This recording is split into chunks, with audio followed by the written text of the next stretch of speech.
Assalamualaikum warahmatullahi wabarakatuh.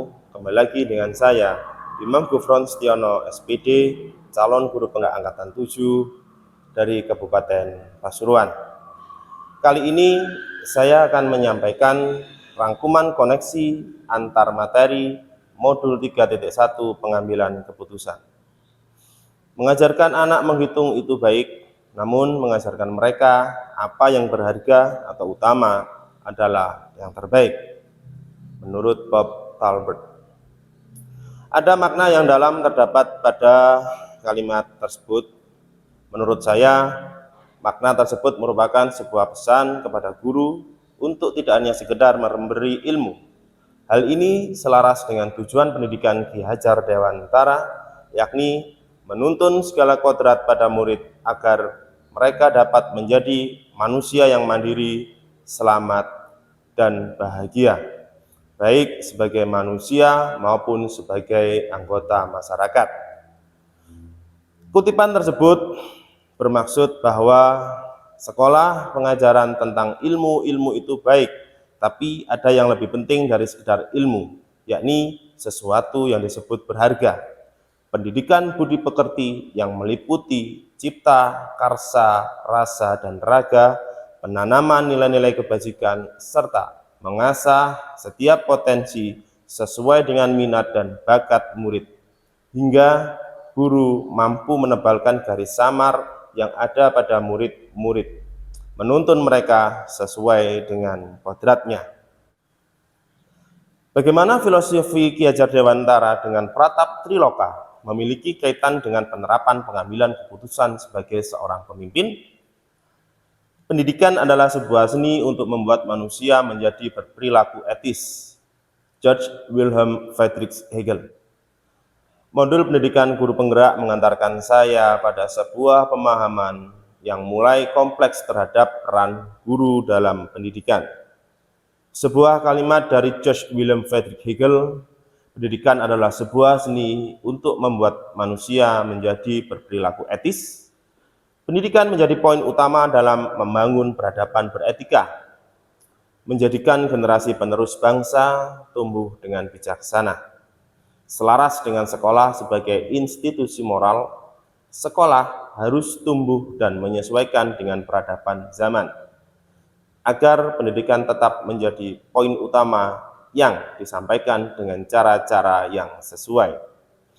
Guru sebagai pendidik harus terus mengembangkan, membina, dan memimpin sekolah-sekolah yang toleran dan demokratis, menjadi tempat yang humanis, sehingga mendukung setiap tumbuh dan kembang perilaku murid sesuai dengan nilai-nilai kebajikan.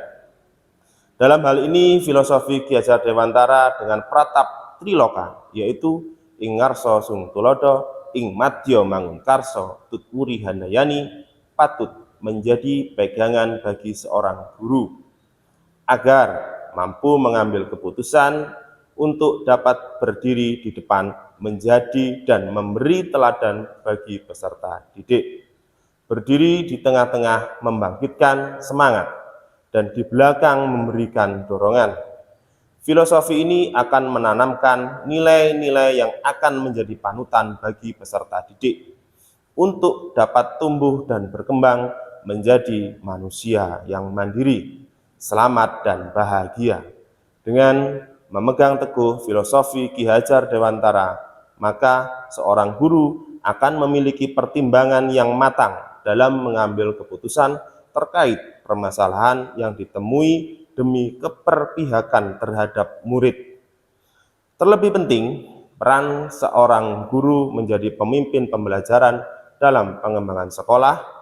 Filosofi Ki Hajar Dewantara akan menuntun setiap keputusan sehingga selalu berdasarkan pada keberpihakan pada murid, sesuai dengan nilai-nilai kebijakan universal dan dapat dipertanggungjawabkan. Bagaimana nilai-nilai yang tertanam dalam diri kita berpengaruh kepada prinsip-prinsip yang kita ambil dalam pengambilan suatu keputusan? Filosofi Ki Hajar Dewantara akan menanamkan nilai-nilai kebajikan dalam diri seorang guru.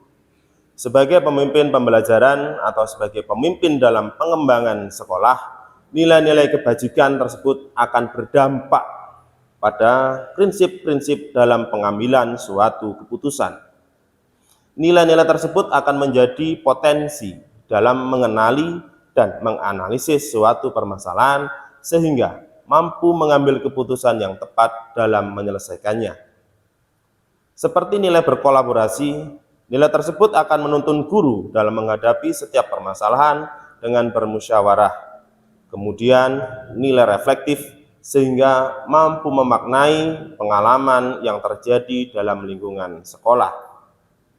Mengedepankan hal-hal baru berdasarkan pengembangan hal-hal yang terjadi sebelum dengan keputusan yang lebih bijak berdasarkan nilai inovatif dan memiliki inisiatif untuk terus bergerak dalam peningkatan kualitas pendidikan. Bagaimana materi pengambilan keputusan berkaitan dengan kegiatan coaching yang diberikan pendampingan atau fasilitator dalam perjalanan proses pembelajaran kita, terutama dalam pengujian pengambilan keputusan yang telah kita ambil? Apakah pengambilan keputusan tersebut telah efektif? Masihkah ada pertanyaan-pertanyaan dalam diri kita atas pengambilan keputusan tersebut? Hal-hal ini tentunya bisa dibantu oleh sesi coaching yang telah dibahas pada sebelumnya.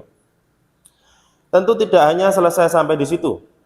Seperti yang disampaikan oleh Menteri Pendidikan bahwa beban dan amanah kepemimpinan adalah mengimbangi semua prioritas yang terpenting dalam membuat perubahan, apalagi perubahan yang transformasional. Pasti ada kritik. Guru dengan perannya sebagai pemimpin tentu akan sangat memungkinkan dihadapkan pada sebuah dilema atau bahkan bujukan moral. Pengambilan keputusan antara benar lawan benar atau benar lawan salah. Teknik coaching dirasa adalah strategi yang tepat sebagai sesuai dalam membantu proses pengambilan keputusan.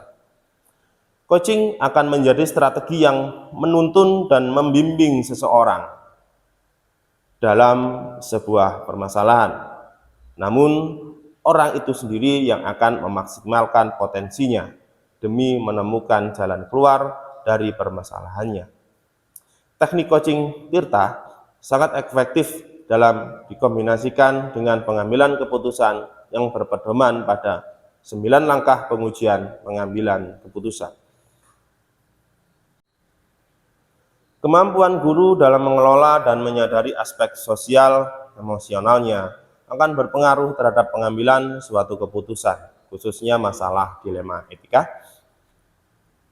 Aspek sosial emosional akan turut andil dalam menuntun seseorang mengambil keputusan.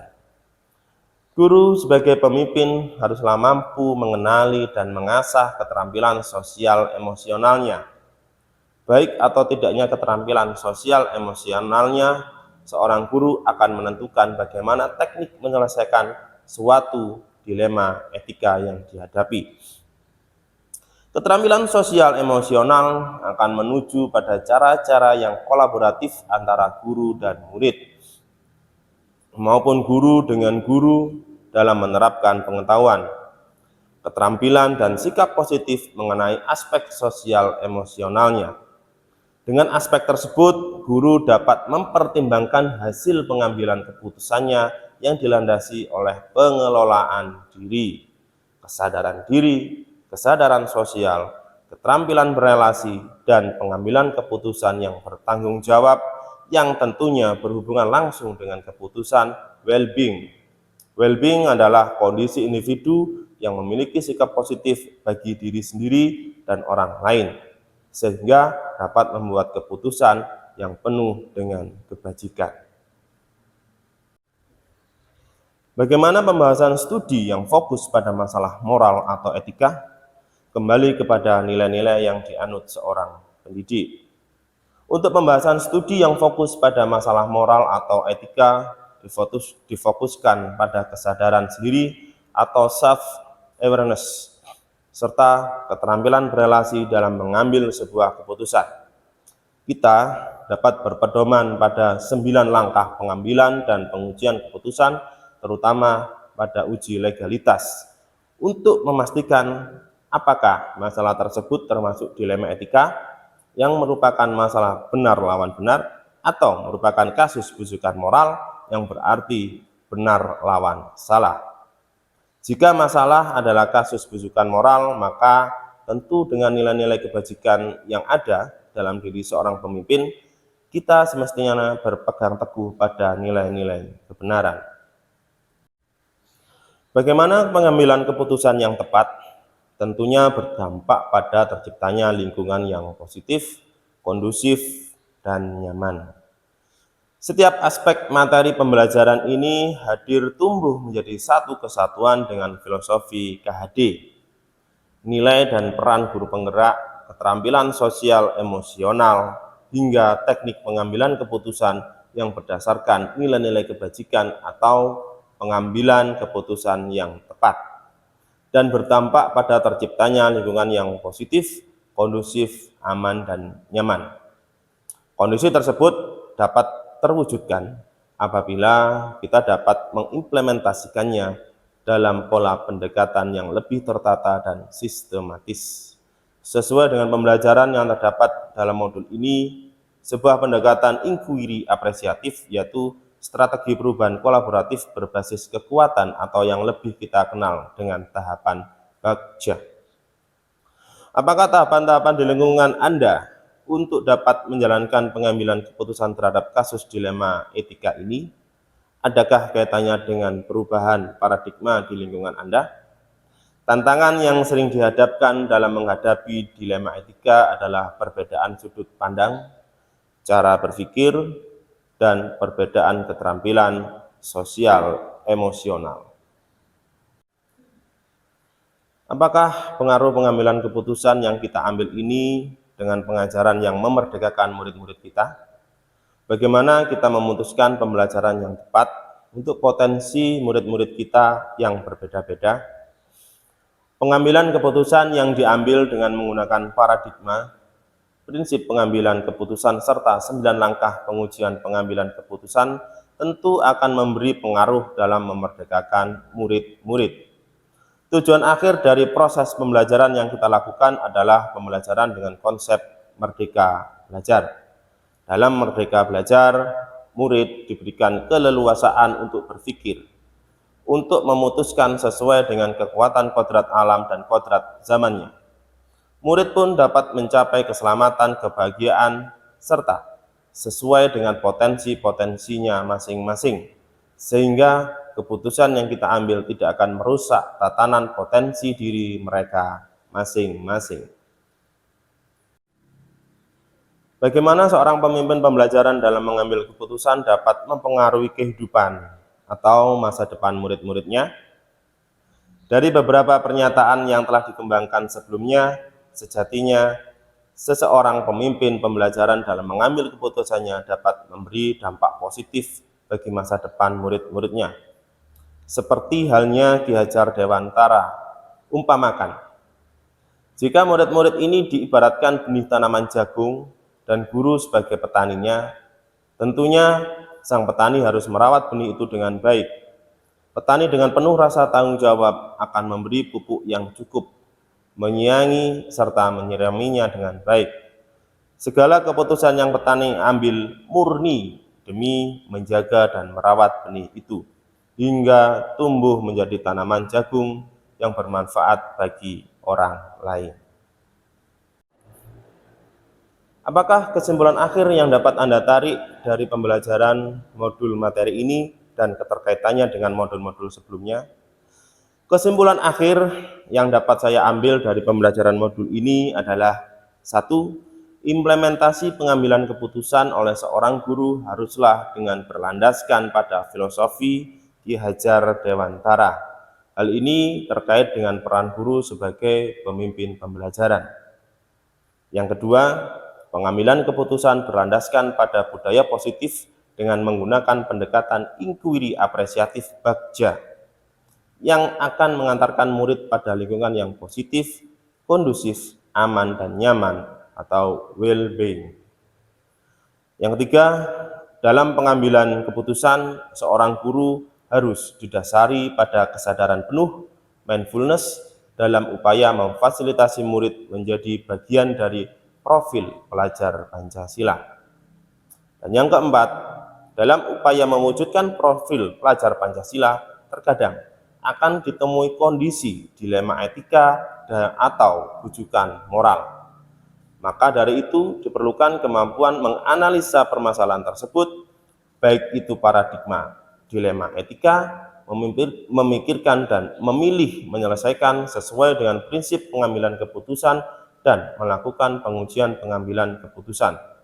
9 langkah strategi pengambilan dan pengujian keputusan dalam memecahkan permasalahan agar keputusan tersebut berpihak pada murid serta demi terwujudnya iklim merdeka belajar. Sejauh mana pemahaman Anda tentang konsep-konsep yang telah Anda pelajari di modul ini, yaitu dilema etika dan bujukan moral, 4 paradigma pengambilan keputusan, 3 prinsip pengambilan keputusan, dan 9 langkah pengambilan dan pengujian keputusan. Adakah hal-hal yang menurut Anda di luar dugaan? Saya memahami konsep-konsep dalam modul ini sejauh yang telah dibahas dan telah ada dalam modul ini. Tentu itu belum cukup untuk menjadi modal pengetahuan untuk implementasi dalam kondisi real pada lingkungan sekolah yang lebih lanjut. Latihan dan terus belajar, mencoba dan terus berbuat, bertindak, serta merefleksikan setiap tindakan tersebut dengan berdasarkan ilmu yang telah dipahami dalam modul ini. Sebelum mempelajari modul ini, pernahkah Anda menerapkan pengambilan keputusan sebagai pemimpin dalam situasi moral dilema? Bila mana pernah, apa bedanya dengan apa yang Anda pelajari di modul ini? Sebagai seorang guru, tidak jarang saya dihadapkan dengan sebuah kasus yang ternyata disebut dengan dilema etika, yaitu permasalahan yang menuntut sebuah keputusan antara benar lawan benar. Hanya saja pada saat itu saya belum mengenal yang disebut dengan prinsip pengambilan keputusan, langkah-langkah pengujian pengambilan keputusan, dan paradigma tentang dilema etika. Bagaimana dampak mempelajari konsep ini buat Anda? Perubahan apa yang terjadi pada cara Anda dalam mengambil keputusan sebelum dan sesudah mengikuti pembelajaran modul ini? Saya mempelajari konsep ini dengan mengikuti setiap alur kegiatan yang telah ditentukan. Kegiatan ini memberi pengetahuan, pemahaman, dan pengalaman baru bagi saya. Semakin banyak perubahan yang dapat saya rasakan, terutama dalam hal pengembangan potensi kepemimpinan. Sebagai guru, dalam menghadapi kasus dilema etika, seringkali saya merasa tidak mampu memilih putusan mana yang lebih baik, melibatkan orang-orang tertentu untuk mengambil sebuah keputusan. Namun, pembelajaran modul ini memberi saya gambaran bagaimana keputusan itu dipertimbangkan, diuji, dan diambil, serta memberi gambaran bila mana nanti saya terlibat dalam pengembangan sekolah. Tentu keterampilan pengambilan keputusan akan sangat saya butuhkan. Seberapa penting mempelajari topik modul ini bagi Anda sebagai seorang individu dan Anda sebagai seorang pemimpin? Setiap ilmu yang terkandung dalam modul PGP ini memiliki peran dan akan memenuhi ruang-ruang kosong dalam diri saya, dengan tujuan menjadi guru yang tidak hanya mampu berperan sebagai pemimpin pembelajaran, namun juga pemimpin dalam pengembangan sekolah. Tentu, modul ini menjadi sangat penting, karena banyak hal yang menarik dan di luar dugaan. Dalam hal yang dapat menjadi pemahaman dan bahan refleksi dengan harapan melalui setiap tahapan pada modul ini. Saya mengambil keputusan dan sesuai dengan prinsip pengambilan keputusan serta langkah-langkah pengujian pengambilan keputusan tersebut sesuai dengan nilai-nilai kebajikan, keperpihakan kepada murid, dan dapat dipertanggungjawabkan.